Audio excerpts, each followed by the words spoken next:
Like Ted. Ladies and gentlemen, welcome back to These Go to 11. Once again, I'm Nathan Bell. Joining me as always, Zach Bartles. Zach, what's going on, man? Fun fact. I am 100% of the USDA recommended daily allowance of Zach. So I should meet all of your Zach needs this evening. Fair enough. Sounds like a plan. What is the recommended grams of Zach? Well, I don't know about grams, but the number of pounds are going down, baby. Nice. Been working out, getting trimmer? Trimming down a bit. Yeah, getting back to my fighting weight here so I can, fight people. So let me ask you, are you... bears. What's that? I said they're bears. I don't know, so I can fight. Just so I can fight stuff. Just so you can fight stuff. So are you just eating a little better, or are you exercising a little bit more? Are you doing a little both? Dude, every time I lose weight, and when you hear that, you go, oh, I see how it is with you. But I think everybody does a little of that, especially in the middle age. You go up, you go down, you're like, I'm doing this, and then it slowly goes up. I always use the same product. It is a app. I don't know. Are you familiar with apps? I think I've heard of them. They sound familiar. So what you do is a PRC file that you install on your Palm Pilot, and then you can run the app right off the Palm. So it's called this is Diet Diary, and it's by Calorie King. But okay. I've been using it literally since 2003, and I've used it to lose a bunch of weight from way fatter than I started this time, and I've used it to keep it off for a long time. It's a funny thing. I don't know if you experienced this, but and there's definitely spiritual implications of this too. But as soon as I stop weighing myself regularly, I start to put it back on, and that makes you not want to weigh yourself, which makes you just give up and put it back on. Yeah. So I've been weighing myself a lot and riding my bike a lot. I've been doing a lot. I bought those weird push-up things with the swivel handles. Oh yeah. Been just trying to be less of a slug and eating better. I'm not on any weird diet. I'm not doing any ketosis or fasting or anything. I'm just trying to eat fewer calories than I burn. Nice. Good old math. Good deal. That's the best way to be, really. Yeah. Well, the problem is, they say it's got to be sustainable, and for me, hardly anything's sustainable, man. What I really want to do, what I tell myself later on you can do, but you can't right now, is to go to the taco truck and get egg and chorizo burritos. To go. I want mushrooms and butter. The stuff I want is never the good stuff, except for avocados, which I'm obsessed with. Nice. Well, you got one thing going for you there. There you go. I like Brussels sprouts too. Do you like Brussels sprouts? Have you gone hipster in that way? I like them when they're they have little sea salt and maybe some orange sauce or something. They've been just baked to the point of basically nice, they're old crispy chips. Yeah. I love that. Actually, I've only had Brussels sprouts once in my life that I really enjoyed, and that was my brother had made them, and he had put some kind of sauce on them and put a little bit of Parmesan on them, and like you said, he just kind of baked them till they were really done, and they weren't half bad when he did that. Yeah, I had lunch with one of our listeners earlier this week. A friend of mine named Zach Burnham. It's a little confusing because his last name starts with a B, and we're both Zach with an H. And we met at. He's like, why don't we meet at? I don't know. It was Potbelly or something. You don't have Potbelly there, probably. It's the sandwich place. It's a sandwich place. Yeah, maybe you do. Okay, I thought it was more a regional thing. Anyway, I'm like, dude, I'm on a kind of a diet. Where do you want to go? He's like, I don't know. What? Sir Pizza? I'm like, dude, this guy's a freaking very thin dude. He's very trim. Very svelte, and so we go to Qdoba. I'm eating, the naked taco salad, which is no shell, no nothing, just lots of vegetables. This dude's wolfing down nachos, and on a movie or a TV show, when somebody will reach over and just smash somebody's face or choke them out, and then it cuts back real quick, and they're just lost in thought. Yeah. That totally happened. I'm just kidding, Zach. Don't no. But what I did do is I just kind of sat back and daydreamed about when he eventually hits that metabolism wall. Right. And and the things that are going to go on in that lean frame of his. Gearing up for that day, huh? Since this has become middle-aged men talking about fitness and weight, how are you clocking in, man, compared to like your ideal? Oh, I'm high school days or whatever. Oh, dude, I'm way out of range. The thing is, like, I tend to, because I'm a bigger guy anyway, I tend to carry it differently. So I can be really heavy and not necessarily really fat. It's all in the biceps. Yeah, I wish. But no, I mean, but if it's not on your belly, that's good, dude, because that's the heart attack freaking situation. Well, it's all in the belly. Yeah, I know. Like, the thing is, my belly does get bigger, but it still looks kind of not bad proportionally to everything else. So, who told you this? Who told me that? Usually everyone who I tell what my weight is. Oh, okay. Well, you can probably trust that particular sampling. Everyone. If it was just like your assessment and then like your wife, and she's like, "Oh no, you're good, hon." That's one thing, but right. In this case, it'll pass. Yeah. Anyway, that's just I think that becomes the ongoing. The funny thing is, Ted has a whole not to plug a book, but Ted has a whole essay in this about how our granddads never sat around, and probably our fathers not either, and talked at all about what they ate, unless it was like a really good steak they had. Oh, yeah. Or what their weight was or anything. They might go and play racquetball together or, go play some pickup basketball together, but they weren't like, oh, how many calories did you burn? It just wasn't a thing. Right. But I think everyone has always struggled with keeping it under control. Just that the metabolism starts going, and your body's like, oh, well, I just decided there's a new shape. Right. And you're like, not yet, body. Not yet. More time. I need more time. I think that the shape is like your average guy in like The Far Side. Remember that? Yes. There was kind of weirdly bottom-heavy individuals. Oh, my goodness. Yes, absolutely. Oh, man. Well, we got some topics we're going to talk about other than middle-aged men growing old and fat. So, but, want to give a shout out to Missional Wear. I was actually just kind of scrolling around.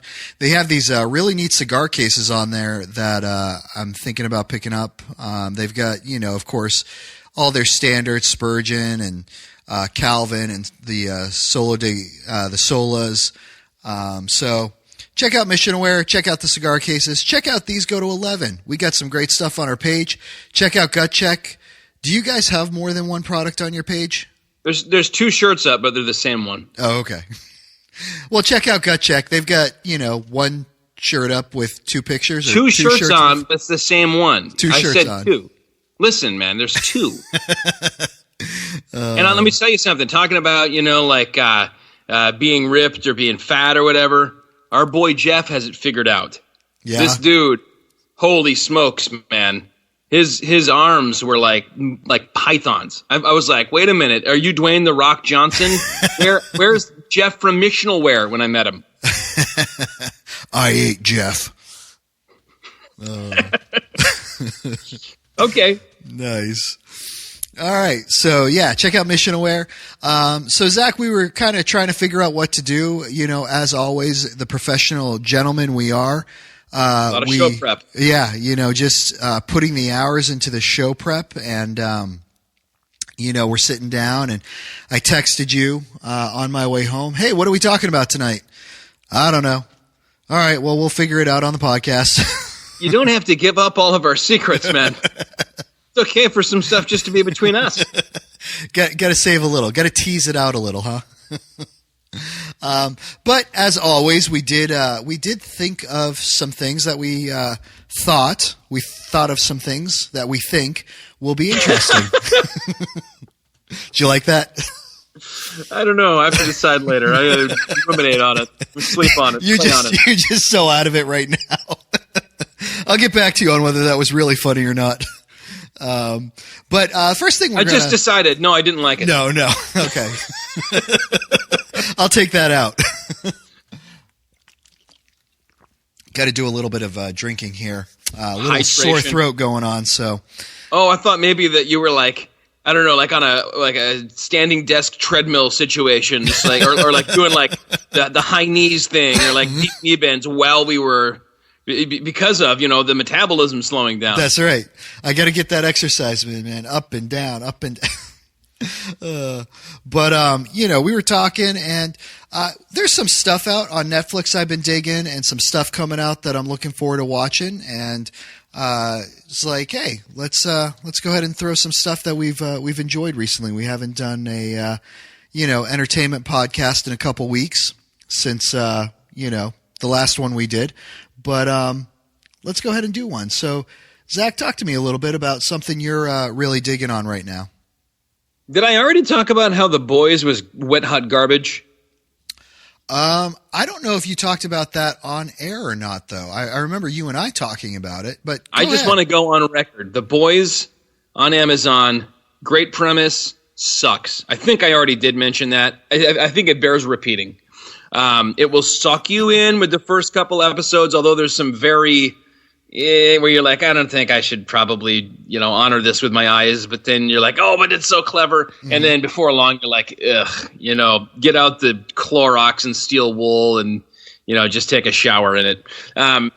So there's that. That was one thing I had been excited about watching when I just learned of the premise and who was in it. Both of those things. And then that kicked to the curb. I've got one thing I'm doing is rewatching. Okay. Better Call Saul, which is the Breaking Bad prequel. Yep. And I'm just trying to keep myself from falling into too deep of a funk because they kicked the can down the road for the next season.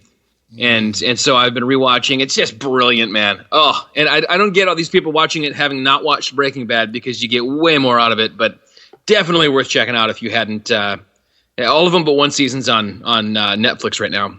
Okay. And I have a guilty pleasure that I've been a little itch I've been scratching, which is a show. Tell me if you've ever watched this one. It's called Suits.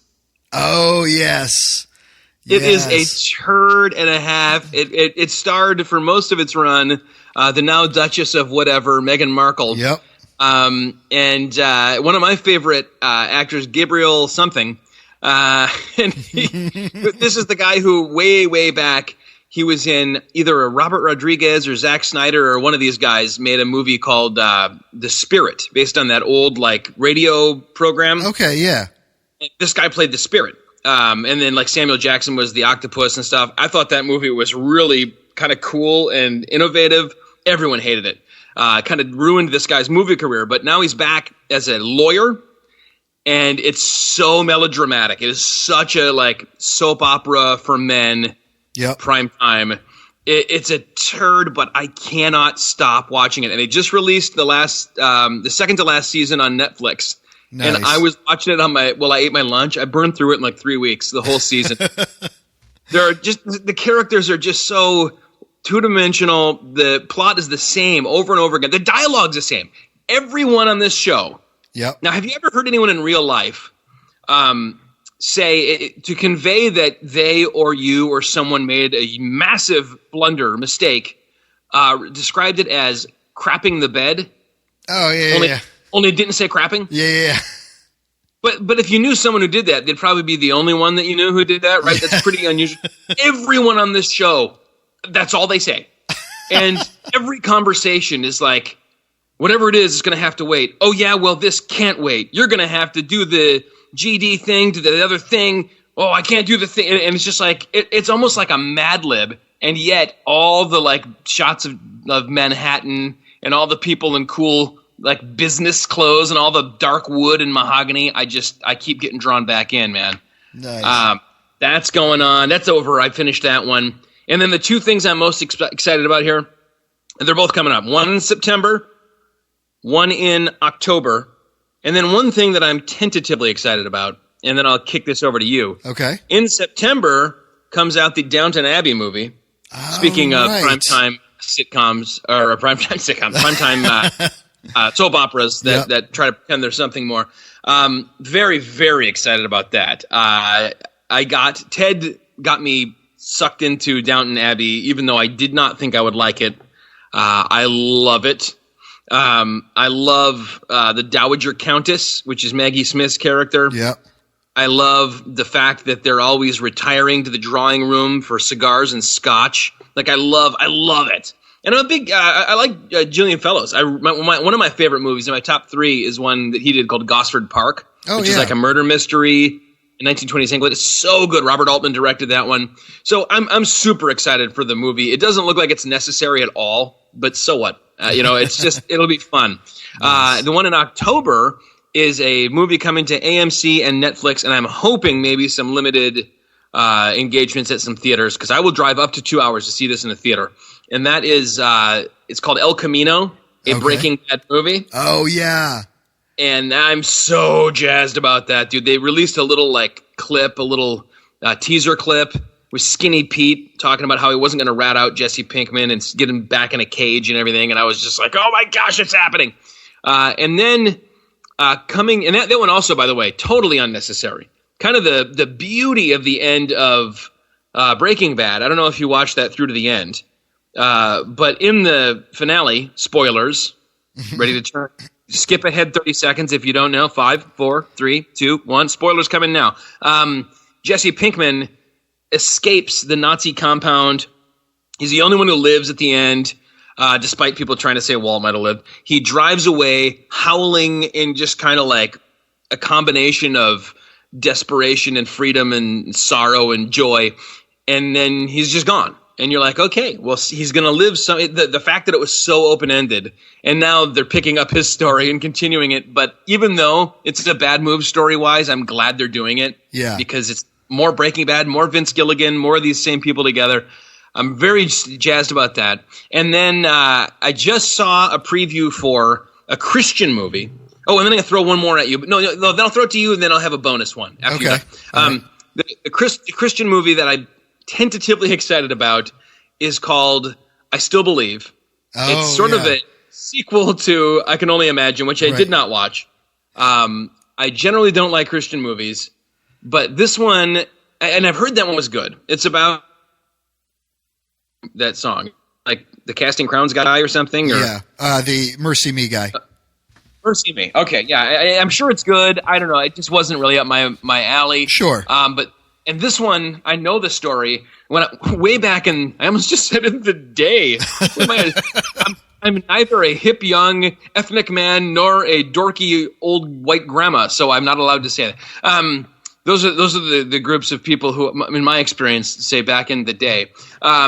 Back when it first came out, I got that first Jeremy Camp CD, and it was one of those enhanced CDs. You throw it in your computer, and it played a video. And the video was about his story, which was like he got married, his wife got sick and died like almost immediately. And that's when he wrote I Still Believe in Your Faithfulness and stuff. Really just heartrending stuff. And they made a movie out of that. Normally not something I would watch just because it sounds too sad.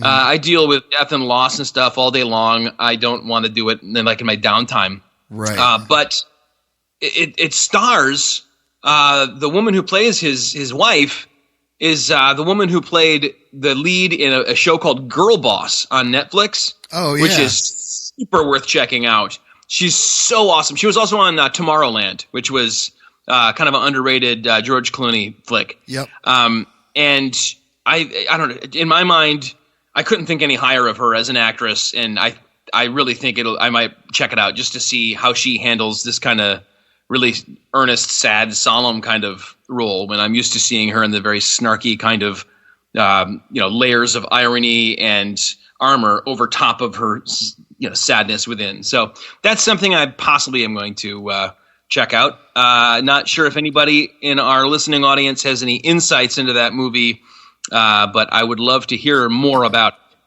it. Over to you, Nathan Bell.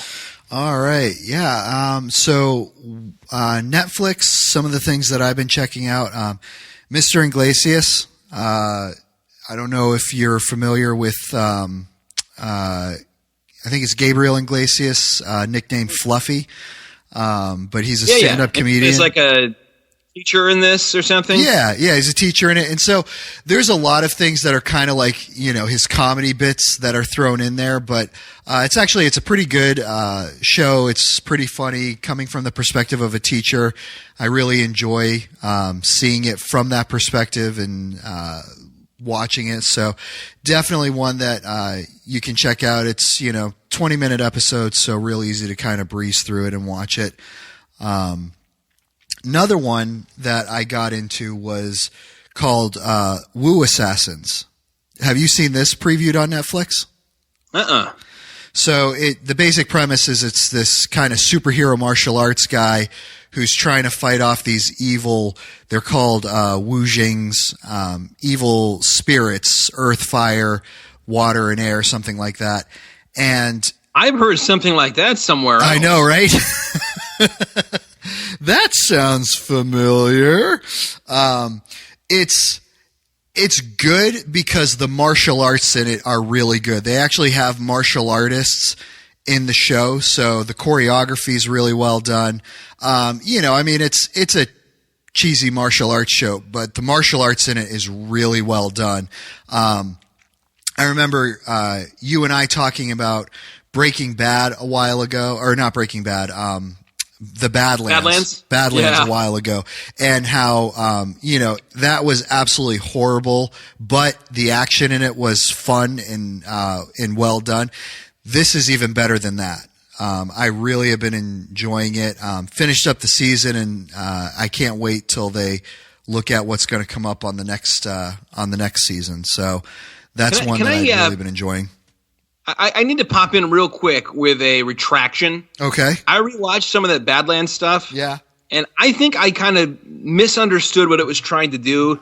I don't think it takes itself really seriously. I think the performances, I think the whole thing is what it meant to be. I don't think it's a bad show. I think it's not for everybody, but I think for what it is, not just the action, but actually rewatching some of it, I think the show itself holds up. I think I was just expecting the wrong thing, and I didn't adjust when I was watching it. Okay. But I just didn't want anyone to hear that and think I'm not nuanced enough to get it. It took me a while. Okay, fair enough. But now, this one you're talking about, is this modern day or fantasy world or what? No, it's set in the modern day, but like he can transport into this other world to train and to go through, so like he gets really good really fast, but it's because when he's in this other world, time doesn't really exist.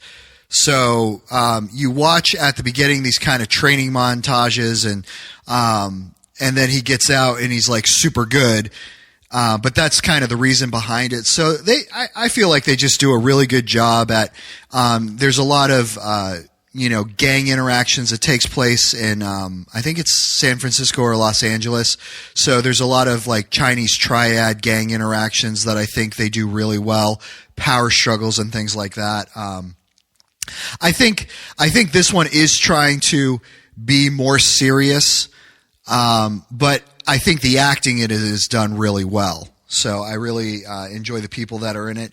One of the main villains in it is Tommy. I forget what his last name is, but he was the Scottish prince in Braveheart. He's got that scar across his face. Yeah. So he's in it and he does a great job. I mean, he's got the cool Scottish accent, so no matter what he does, he's good in. So yeah, definitely I think worth checking out. I'm looking forward to tomorrow, actually, the Dark Crystal series coming out on Netflix. I grew up watching the Dark Crystal from Jim Henson. I'm a little apprehensive about it because his son, I think, has really done some horrible things with the company. That Happy Land Murders or whatever it was. I didn't see it, but what a way to drag that guy's legacy through the mud. I know. So I am apprehensive about it, but I'm still looking forward to it and hopeful that they'll do a good job with it. So, we'll see what they end up doing with that. one of the main things that I'm looking forward to in the fall is the Joker movie with Joaquin Phoenix. Have you seen trailers for that one? I have. That's not really doing it for me. I don't think I'm going to bother with that one. Fair enough. I think it's a really interesting take on it, and I'm interested to see how they do it. So that one is kind of piquing my interest. So I'm hoping to get out and see that one. And then I don't know what everybody else's thoughts are, but I'm really looking forward to the Star Wars, The Rise of Skywalker. I hope they finish it well, and I hope it kind of wraps everything up nicely in this series. So I'm actually really excited for that coming out. And along with that, have you seen the new Mandalorian trailer? I have, yeah. That I probably also am not going to bother getting a new subscription for that, but if it was on Netflix, I would definitely have jumped on it. Yeah, so I don't know if I'm going to end up doing that either. Joy and I have to sit down and kind of talk about some stuff, but I was even more excited about that than I am for the new Star Wars movie. So I hope they do a good job with that. Talk about some stuff. Dude, aren't you a complimentarian? Tell her how it is, man. Do like I do. Just be a man. Put your foot down, pound your fist on the table. and then sleep on the couch for the next 5 nights. Sleeping on my own couch is something I swore I would never do, and I haven't had to test that because my wife and I don't go to bed angry. Right. But when I hear about a guy being like, I had to sleep on I'm like, why? Right. Like, I'm going to sleep on the bed that we own together, and if you don't want to, there's a couch. But I mean, like, you're the one who doesn't want to be in the same place. Right. Hate mail coming my way. No, we've never done that either. Anytime we've always slept in different rooms, it's because one of us has been just sick and didn't want to get the other person sick. But yeah, we've never had to do that either. So I tend to chuckle when I hear that as well. And for the record, my wife and I do confer on the decisions. just so people know. Nice. I think those are really the main ones that I'm kind of grabbing onto, looking forward to coming out. Like I said, I really enjoyed the Wu Assassins because they did such a good job with the choreography. I don't know if you know who Mark Dacascos is. No, I don't. He's really good martial artist. Several movies. I mean, I would say he was more of a B movie actor, but very good martial artist. Did an awesome job with stuff. He was host of the Iron Chef for a number of years. But he makes some appearances in this show. So definitely check out Wu Assassin. And then, those are kind of the things that I'm looking forward to. You said you had a bonus movie for us, Zach. What is it that you're looking forward to coming out? Well, no, it's not anything here's the thing. I've got one that I don't want people to think less of me. Okay. And it's possible that they will if I say this, but this year there is a Deadwood movie coming out. Now Deadwood was 15 years ago. It was a like HBO series. Yeah. Really rather rough, but I had to tune in and just see what it was all about because one of my favorite actors in the world, Timothy Olyphant, was a main character. Yep. And it really, even though it was a really kind of bleak look at life in, on the good grief, why can't I think of the frontier? Right. There was a lot of human moments in it. There was a lot of really good performances. It's got the guy who played the cowboy on Tombstone is on it. The guy who played Wormtongue on The Lord of the Rings plays a physician. He does a phenomenal job. He's so good. And the woman who played Skylar on Breaking Bad, Anna Gunn, is on it. Oh, okay. It's one of those things where like I would never mention it from the pulpit because I wouldn't want people to go, "Oh, Pastor Zach watched this," and bring it up. Right.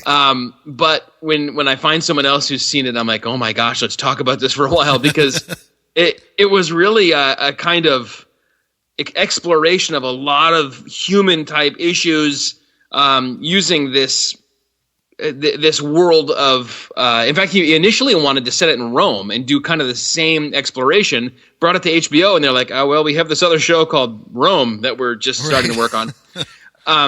But they left it. It's one of those like Alf. You know how like Alf ends, yeah, and like Alf has been captured, and the whole series. Yeah. You're like, wait a minute, if Alf gets captured, we've been told they're going to just poke and prod and torture him. And then the show ended with Elf captured. Yeah. They ended the thing. It wasn't quite like a cliffhanger like that, but they ended it, and then it took too long to like close the deal to re-up it. And so by the time HBO gave them the green light, everyone had moved on to other things. And now like 10 plus years later, they're doing this Deadwood movie. And I'm pretty excited to see what they do with it. I hope it doesn't. I don't know, it's been a long time since I watched the series. I hope it doesn't strike me as like, ugh, why did I like this? Right.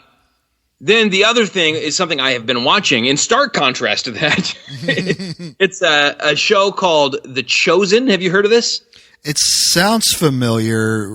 Remind me of the plot. So God so loved the world that he sent his one and only Son, that whoever believes in him will not perish but have everlasting life. You know that one? What happened? Sorry. Oh my gosh! I just broke you with the gospel. All right, I'm gonna bring it home now. Nathan, listen. Sorry, I was taking a drink and then my throat got. I just heard a door like slowly close a minute ago. I wonder if your wife swapped out your drink with like something else. Snake poison. So what it is, the cool thing about it is that it's self-funded. Uh-huh. What kind of sucks about that is it's not on Netflix, it's not on Amazon Prime. In order to watch it, people either have to buy the DVDs, which I did, which is kind of hard. And you're like, how is that hard? It's kind of hard to like find where to buy them, even on their website, or get a tentative 1-month subscription to VidAngel. Okay.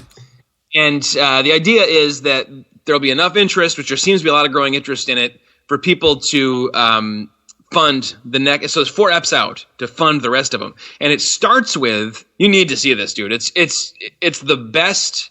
Well, it's in the very top upper crust. I wouldn't say it's better than something like The Passion of the Christ or The End of the Spear or something. But as far as Christian cinema, certainly as far as biblical stories, gospel story, it's way up there, and it's told from the point of view. It starts. In fact, Jesus isn't even in the first episode to like the last second. It starts with the story of Levi, the tax collector, Peter, who's like fighting guys, and Andrew's betting on it. Yep. You've got Mary Magdalene. Everyone calls her Lilith through the whole first episode. I'm throwing out spoilers. Sorry. It's pretty easy to figure out who it is because it starts with the flashback of Magdala. But like all these. So it's these independent stories, and they give so much time to what these people's lives and worldviews and what were like, what their hopes were, what their fears were before they come into contact with Jesus. Okay. And it's very much, instead of feeling this kind of episodic and then this happened and then this happened, it's very like 4 vignettes. And they do the thing that I love where they kind of chronologically, they overlap in weird ways. Like in the 3rd episode, about 2/3 of the way through, near the beginning of the 3rd act, you just find out, this thing from the first episode just happened. It's really good. Everyone, like, there's no British accents. In fact, all the accents are very much like Palestinian, Middle Eastern. Like what I heard when I was in Israel. They're very. I can. You're not pulling Jesus into my world like he was an American, right? But it's not real heavy. It's just kind of a reminder. This is happening in far off lands. And it feels very much like this is happening. Like it's very human. They introduce a lot of extra biblical stuff, which usually bugs me. But the way they do it, I don't know why. Maybe it's just the fact that it starts with this plea, like to read the Gospels. Like this is just us taking a whack at this. Read the Gospels. And so, I highly, highly recommend that one. And I'm really excited for them to come out with more of them. Okay. the whole format of the kind of, like one episode's 52 minutes, next one's 38 minutes. Like this kind of streaming, binging, the excuse to make the 10-hour movie that internet TV has become. Right. I don't know of anybody in this kind of Christian world who's taken advantage of it, at least not to this degree, where you look at it and you're like, this is exactly what was in that guy's mind. Nice. And to kind of tie it back to the beginning, the guy who made it, Dallas Jenkins, looks exactly like Timothy Olyphant. Nice. I don't know what. That's just for free. That's just out there. So definitely check that out. Yeah. So actually, now that you say that, I haven't heard of it. I don't know what I was thinking of when you mentioned The Chosen. You were lying. Huh? You're lying. I was lying. I just looked it up on IMDb, and it says The Chosen series 2017 through. So I wonder if maybe they started it in 2017, and it's taken that long. Oh, I see. They made the episode 0 in 2017, which has a 9.8 on IMDb. Oh, wow. And episodes 1 through 4 in 2019. This is someone's like passion project. Like this is what he wants to do with life. 9.9 out of 10 for the series as a whole. And Nice. This is the kind of thing, how stuff is so embarrassing sometimes. You're like, oh, it's kind of good, and it moved me, but I wouldn't show it to a non-believer. Oh, yeah, because it's yeah. Dude, I want to figure out how you pay and go through the right channels and show something like this in a church, because people would bring friends. Yeah. Once they saw the first thing, and it's really great. It's the kind of thing that gives me, again, hope for going forward, for the church not becoming irrelevant. I feel like even though that era was sort of for us nostalgic, we were talking about it many times.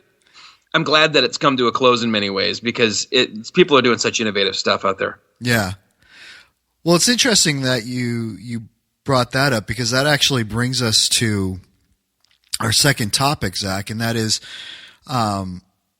you brought this one to me and said essentially, actually I can pull it up and read it. I have the technology in studio. So it was how difficult it is for people to share their faith these days without some sort of uber offended blow up, or even getting in trouble at school or work. And I think what you were talking about with that show, The Chosen, is actually, a great way to do that. It's like, hey, my church is showing this video. It's actually pretty well done. Would you mind coming in and seeing it? I remember when The End of the Spear came out, we had thrown a block party. Our church owned a piece of property. We were down in the city at that point, inner city of Baltimore, and we threw a block party, had hot dogs, hamburgers, music, and then we showed The End of the Spear, projected it on the side of the church building. And it was great, because we had children, adults stopping by and watching and looking at this thing. And then after the video, my aunt, who had actually been down there where these things happen and had actually been with the Wadani tribe, Really? stayed in the mission.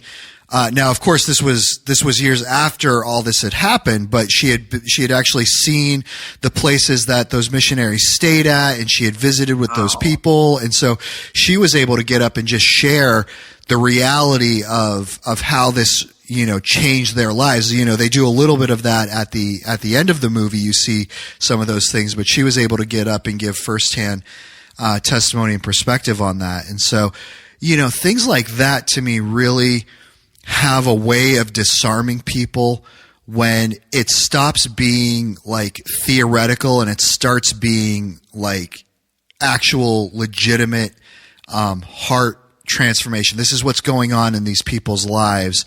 It really seems to disarm people from the whole laughing and mocking and getting into that nasty fighting, that circle bit. Yeah. Well, can we just take just a second to acknowledge that is one of the best films made? Oh, yeah. Ever. It's just so good. The guy, Chad Allen, that they got to do it. I mean, this is not, they weren't like, well, Kirk Cameron is busy, let's get the next guy. I don't even believe he's a believer. I mean, I know I think he's married to a man. I think he's the kind of the actor that is taking jobs based on if he feels like he can really give it a good performance and right. It's compelling material. Yep. And I remember watching, I think I was reading an interview. It was like, do you know who I am? Do you guys know like what I advocate and stuff? They're like, look, we just want this to be really well done. Right. That's the kind of thing that can get me off on another tangent. Like people were mad about that. People were mad when they found out that the young lady that played Mary on the Nativity was pregnant. Oh yeah. It's like, do you see the irony? But they didn't hobble themselves. The same thing with like the Luther movie with Ralph Fiennes, or however you pronounce Ralph Fiennes. They just did it super well, and telling that story was, I mean, they start with a night raid, right, where they're spearing people to death. Yeah. And children are being killed, and you're like, whoa. I sort of know for a second what that's like, because it caught me off guard when it happened on screen. And then you have these people saying, well, look what that person or what these people did. Who were they with? New Tribes or whoever they were with? Yeah, I forget the organization. Because, what they showed at the end was clips from Through the Gates of Splendor, right. Documentary about it. And, Mickey Yanni, is that his name? All these people are wearing, jeans and stuff now. Right, and they're like, well, look what you did. You forced, it's colonialism. But those people would not exist if the missionaries hadn't come when they did, made that sacrifice, because they were revenge spearing each other just out of existence. Right. It's just such a beautiful way to see the gospel laid out in front of you. I showed it to my son, I want to say 3 or 4 weeks ago. Yep. And all three of us in my family were just openly crying. And I've seen it like 6 times. Yeah. It is so good. Yeah. And that kind of thing, I think it's so few and far between, because when people think, and sure, yeah, I was just saying, I'm thinking about maybe doing this as a kind of outreach thing. But when people start thinking, use movies to proclaim the gospel and to bring friends and invite friends and stuff, 9 times out of 10, it winds up being like, I'm not going to besmirch anyone in particular, but, there are some mega churches where the pastor's like, well, my daughter can sort of act. And, they make these hokey movies with these tenuous messages that are not exactly biblical, and these conversion scenes, which to me ring completely false. Yeah. And, then they make a mint because, all these churches pack their church vans with already churched people and drive there. To me, it's one of those things where it's so rare for it to work well that it doesn't seem like a good ongoing option for the solution of a real problem, which is in a world where, and I guess it's the same problem that they faced in Corinth or wherever in the early church, in a world where the culture is hostile to the gospel, where more and more there are laws hostile to the gospel, where the workplace is like, leave it at home. The school is like, that's hate speech. How do we fulfill the Great Commission in a world where, yes, we celebrate spirituality and diverse spirituality except yours, or any ethic that says as a core tenet that you have to proclaim this to other people so that they will join you in it. Yeah, it's just such a problem. But I mean, I guess to some degree, if you're very choosy and kind of slowly dole them out, there are a few movies or series or something that can help, that aren't heavy on like bad fake crying and tinkling music, and the one guy who I'm picturing right now who's in all those movies who could not act his way out of a paper bag, trying to hold back tears. And I'm like, dude, I don't believe anything that you're trying to do right now. Yeah. Yeah. So that's one solution. I mean, what do you see, or what do you experience in your life?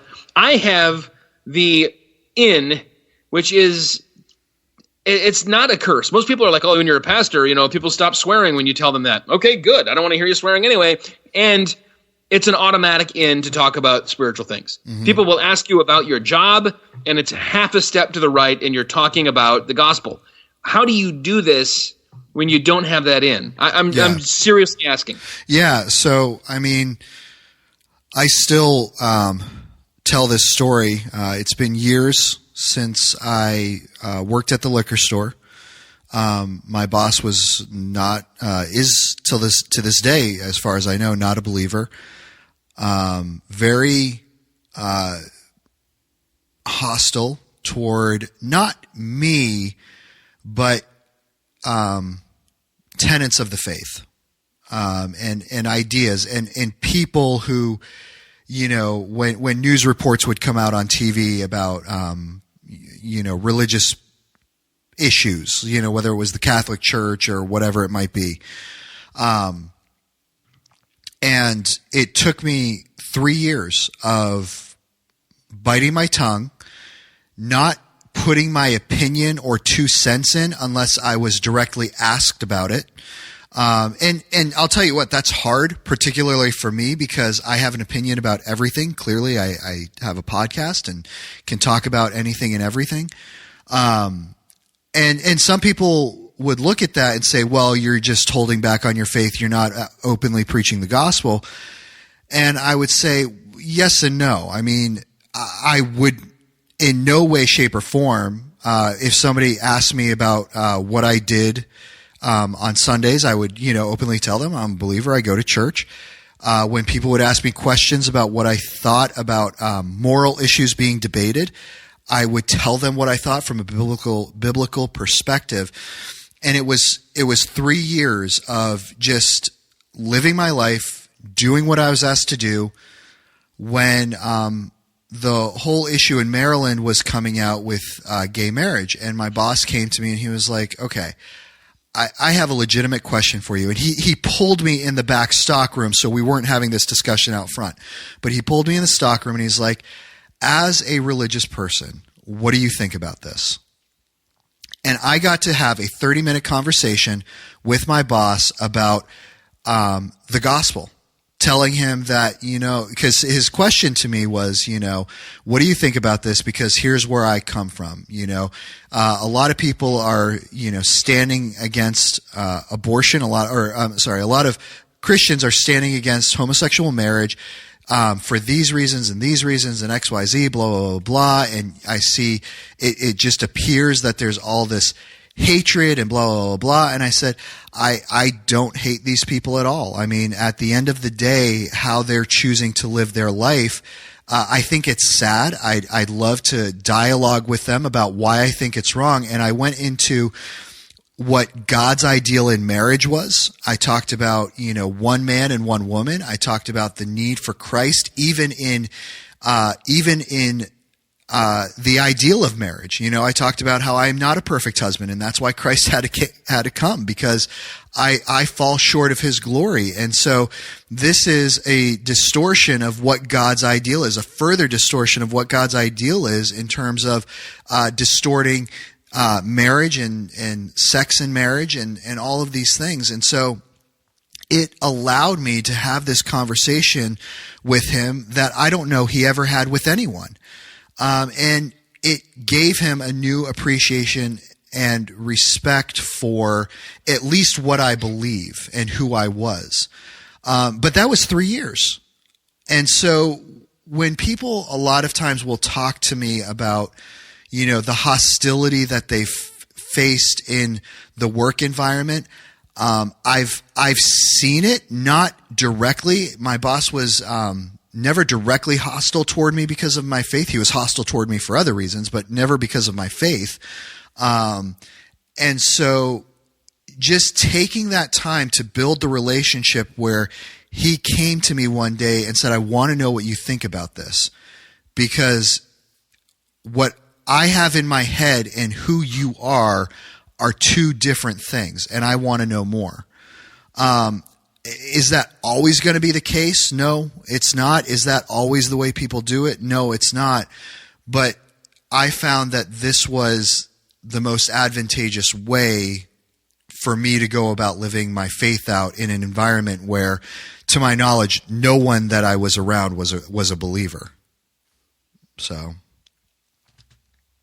All right, but now let me ask you this. It's been years since that. Uh-huh. I feel like in the last 7 years, I feel pretty safe with that, there has been a turn in the country's tolerance of Christianity, which is ironic because it's been during the age of tolerance. Right. These days, and it sounds like your boss maybe was a legitimately open-minded person, not like the kind of fake open-minded where you use open-minded as an excuse to bash people who disagree with you, which is very, very common. These days, I wonder if you might expect a boss to take someone aside and say, tell me your views on this, hear them, and then turn around and just fire you. Now, if that happens, I guess that would be part of, you'd pick up the phone and call Jay Sekulow or something, but right. Or you just say that's part of following Jesus, is that you'll be lied about, mocked, persecuted in different ways. Right. I feel like we've cried wolf so many times and during my lifetime, so I can speak to the last 40 years. 35. I wasn't really listening to the radio much the first few. But that we've cried wolf so many times about being so-called, even during the first like Obama term. I remember everything was, Christians being persecuted in America. And I'm like, no, don't do this. Right, You're going to regret right. it later. And so now everyone's kind of just deaf to it. Yeah. It's the kind of thing where you really are asking people now when you stand up in the pulpit and read the passage. The apostle, the Holy Spirit is commanding them to do something that might have some real consequences. Yeah. Thank God, not like in China where you're brought into prison and beaten with these electric batons or whatever. Right. But it might, and you got to be willing to endure. But even on top of that, I think everyone's so on guard right now that starting the conversation is difficult. Yeah. Because people have, almost like, they tell you when you walk down the street, keep your eyes up, not down in your phone, because, whether you're a 100-pound woman or a 300-pound man, you're far less likely to be picked out by a pickpocket or a mugger or whatever if your eyes are up. I feel like that's kind of the situation in the world right now. Eyes up, ready to engage and to stave off, any kind of, no, I don't want that. In the same way you or I might, if you're walking down the street and you're in a hurry, you're on the way to a meeting and you see a couple of 21-year-old kids in white button-up shirts with black ties and backpacks on. Right. You're like, I'm good. You do something to avoid it.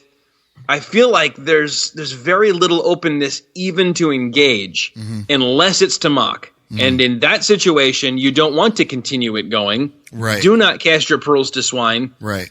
It's a hard question to wrestle with.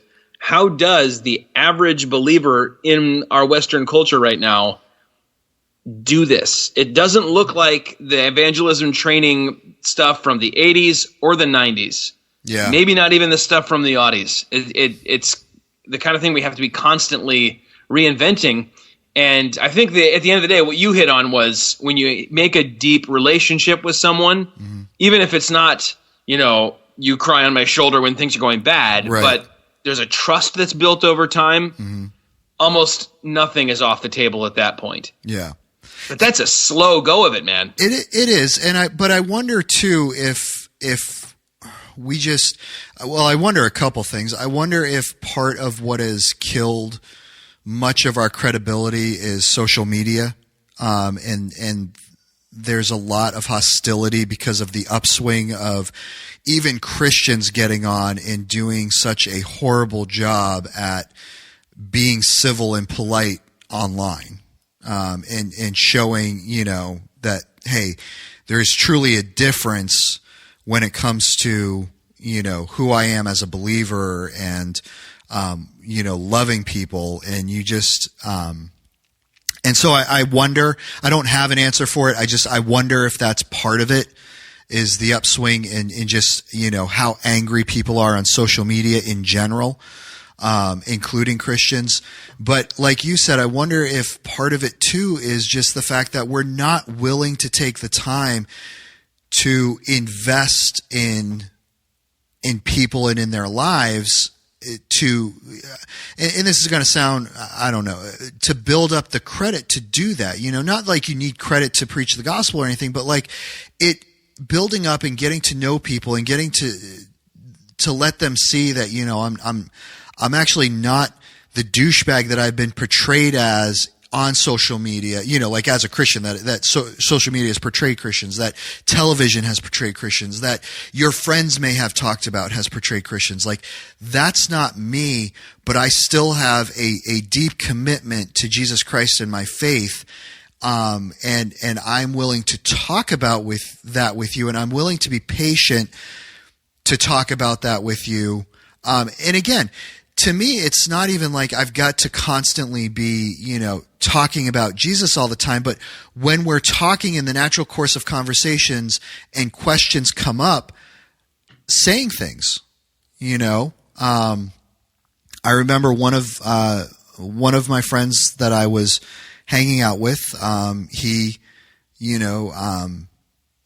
did drugs, and I was just talking with him, and he knew that I was a religious person. But again, in this day and age, what does that mean? And so when he asked me about it, I told him it's more of a relationship. Oh man. Oh goodness. Oh, can I throw up a little bit now? I just killed your whole thing. I'm sorry. That's all right. So, we were talking, but I talked to him about, the idea of wanting to maintain control of my body, wanting to honor God with my body. I talked about honoring the government, it's illegal. And so wanting to honor the government and wanting to, just kind of do all these things that, when he heard them, he was like, so there's nothing really forcing you to do this. It's just kind of something you're doing. It's like, well, yeah, I mean, I have, to go back to your point, but I have a relationship with Jesus Christ, and that affects why I do things. Just like I have a relationship with my wife, and that affects why I do and don't do certain things. But I've come to the point where I don't mind taking the time to invest and really work through some of those things, because I've come to learn too that the deeper you get into those relationships, those friendships, you do you get frustrated with those people like you would anyone else. I regularly for the past couple years have gotten together with someone who's an atheist, and we hang out, we play games, and that person sees the real me, my frustrations and all that stuff. But at the same time, they also know like there's something different. And so the stereotypical Christian that news is portraying, that Facebook's portraying, that their other Christian influences who are in their life are portraying, it's like there's something different about you that I just can't pinpoint. And he said that before, the other people in my life who are Christians, I have difficulty talking to them because they're so, they just, first of all, they seem so ignorant, where you seem like we might disagree, but at least you've thought through things. And so there's a difference when you take the time to really build that relationship, because it's like, man, I really like this person. I don't like their ideas, but I really like this person, but I don't like their, and so it creates the conflict in them that I believe the Holy Spirit's working through. And I don't know if this person will ever, accept Christ or not. But to me, I believe I am preaching the gospel when I develop those relationships. Yeah, it's not Billy Graham stand in front of a stadium of, thousands of people, millions of people, and, they're coming down to get saved. But this is where God's called me to live my life, and I'm not shying away from who I am as a believer and what the Bible says. I think another element, though, another kind of I guess, stumbling block in this day and age is it's not that hard to get people to be willing to listen to you talk about your views on something, to get them to listen to they'll hear you talk about your commitment to Jesus or your relationship with Jesus or even your truth, quote unquote, as they perceive it being your truth. But when you say you're a sinner and you need to repent, this is something you need, then suddenly, like a brick wall, like on a movie when you pick up the item you're stealing and all of a sudden the reinforced concrete and steel doors come slamming down because you've just committed a mortal sin in the view of the world. And so I think what's happening is we're getting a lot of people, and I'm not suggesting this is what you're doing, but I think we get a lot of people who do think they're faithfully doing evangelism when they share that used to be how we frame these things. Evangelism Explosion, D. James Kennedy, whatever. You tell your story, and people are kind of accepting that story and affirming that story, and yet no one ever gets to repent and believe. Jesus always pointed people to their sin. He usually did it in a clever way. Go get your husband, whatever. Right. Just one more little thing you need to do to keep that law you say you've kept since you were a boy. Just go sell everything you have, give it to the poor, come on back. He was always pointing people first to their sin if they weren't already broken and desperate for a savior, and then to the cross. And I feel like what happened was, and I don't know if this was a wicked design on the part of the enemy or just bad coincidence, but it seems like the way people were starting to really think of quote-unquote evangelism as a default, which was telling my testimony, is the world's inoculated to it via this very odd kind of de facto Hinduism of, great, collect that God, collect another, take another. It doesn't matter if they contradict. That works for you? Awesome.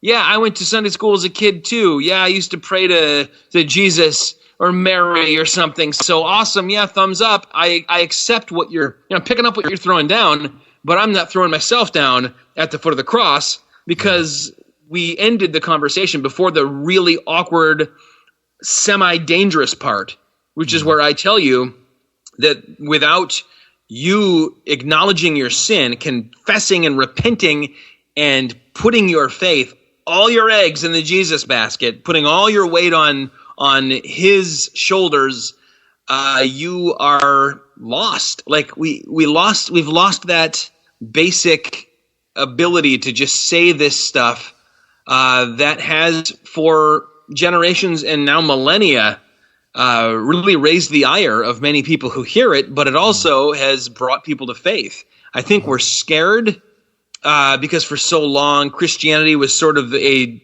part of our culture. Yeah.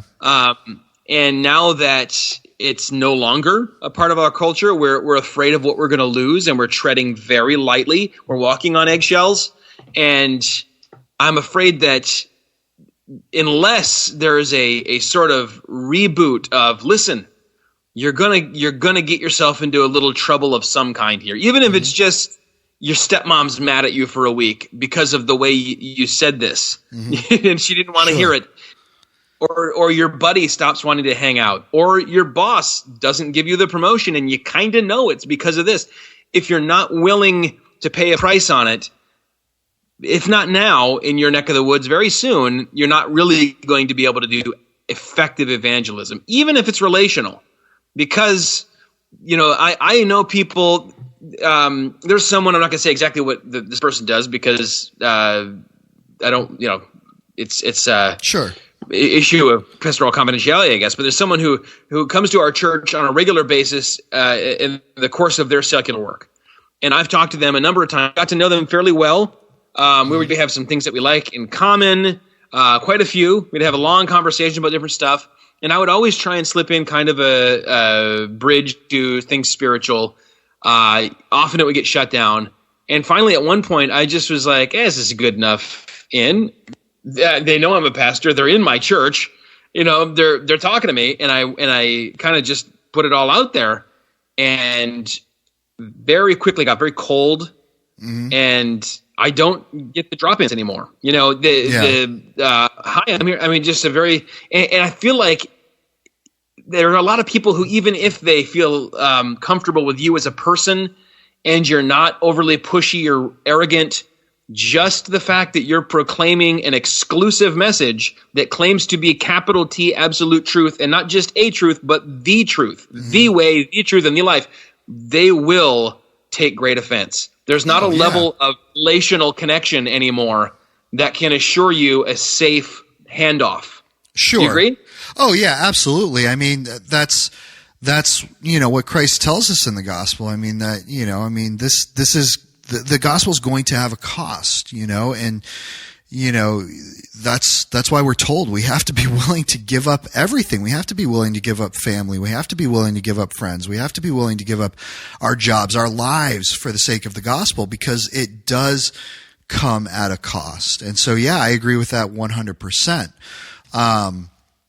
And so I do. I think that there is a point where, you're going to find yourself relative to wherever you are, losing some things, losing some people. And, I thankfully at this point, and, maybe this is, an argument, that people would make. I haven't been as bold. I don't think so. I mean, when I've talked about these people, there have been circumstances and situations where it's like, you need this. I need this. This is why Christ came. But at the same time, I'm not going to keep harping on it every time I see that person. Like you said, casting pearls before swine. And I'm not just hanging out with that person so that I can preach to the gospel to them either. Like, we've come to a clear understanding of, where I am. We've had these conversations. When they come up, I'm not going to shy away from them, but it's also not going to come up every time I see you. Like I said, with my boss, it was a little different. There were very few times where he even came to me and asked me what I thought of things. And so those were fewer and far between. This other guy that I'm talking about, I mean, we get together once a month. And I think that's part of what helps, is that I'm not day in and day out around him. And so usually, like, if I've said something, and I know I've said something to really, get at him and really, there was one point where we were talking about something and he was like, well, I just don't think that's true. And it had to do with the gospel. And I looked at him and said, I don't care what you think. It's fact. It is true. This is what Scripture says. We have, definitive evidence that this is true. You're an atheist, but you tell me you're a man of science. You're, this great scholarly person. Well, this is what the facts say. This is who Jesus Christ was. This is what needs to happen. And so, like, we've gone through situations where I've been that confrontational with him, but we also, a month goes by and he's not bringing the topic up again, and I'm not necessarily bringing it up either, because, what's the point in that case? Like, I've made my case, I've made my point. Now, that's not to say that if it comes up again, that's to say if it comes up again, I'm willing to do the same thing again.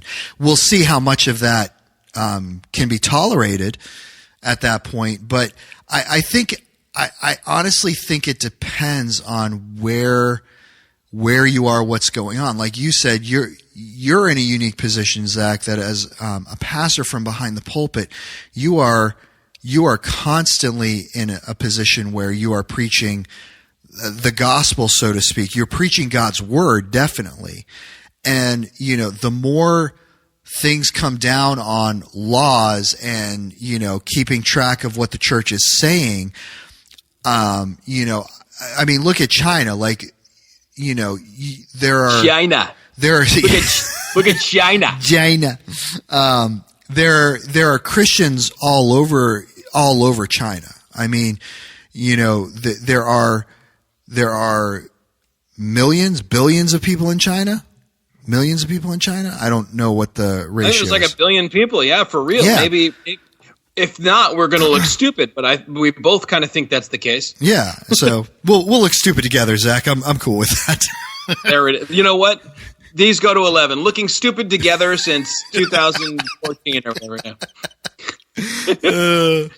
So, but there is a huge Christian presence over there, and there are people who are living their lives as believers, talking about their faith with people not getting arrested.